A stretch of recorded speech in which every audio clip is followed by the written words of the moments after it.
जय श्री कृष्ण, राधे राधे।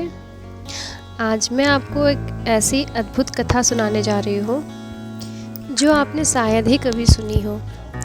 जी हाँ, धरती में समाने के बाद माता सीता और श्री राम का मिलन। यह कथा है उस अंतिम मिलन की जो वर्षों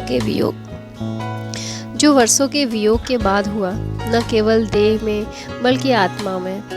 समय था, राम राज्य स्थापित हो चुका था, लेकिन माता सीता जो लव और कुश की माँ थी, अब वनवास में वाल्मीकि ऋषि के आश्रम में रह रही थी। श्री राम ने अश्वमेध यज्ञ का आयोजन किया और उसी समय उनके पुत्र लव और कुश ने अश्वमेध के घोड़े को रोका। युद्ध हुआ और अंततः सत्य प्रकट हुआ कि वे राम के ही पुत्र हैं।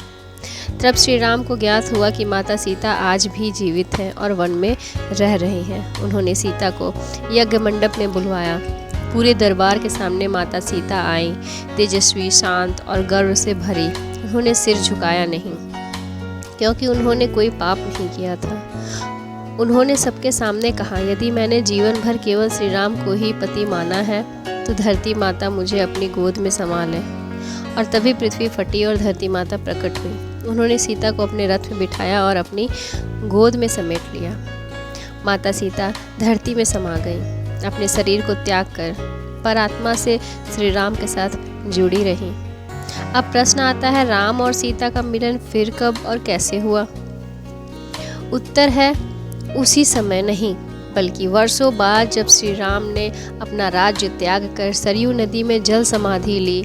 सरयू के किनारे प्रभु राम ने अपना राम धर्म पूरा किया और फिर वे जल में प्रविष्ट हुए। उसी क्षण उन्होंने अपना लौकिक शरीर त्याग दिया और वैकुंठ धाम को प्रस्थान किया। और वहीं वैकुंठ में, जहाँ श्री राम विष्णु के रूप में विराजमान हुए, माता सीता लक्ष्मी रूप में पहले से ही उनकी प्रतीक्षा कर रही थी। वही हुआ वह अद्भुत पुनर्मिलन, जहाँ न युद्ध था, न अग्नि परीक्षा, न धरती में समाना, केवल शाश्वत प्रेम और आत्मा का मिलन। वह मिलन अमर है, अजय है और सच्चे प्रेम का प्रतीक है। प्रेम, त्याग और मर्यादा के इस अद्भुत मिलन को कोटि कोटि नमन। जय श्री राम, जय माता सीता।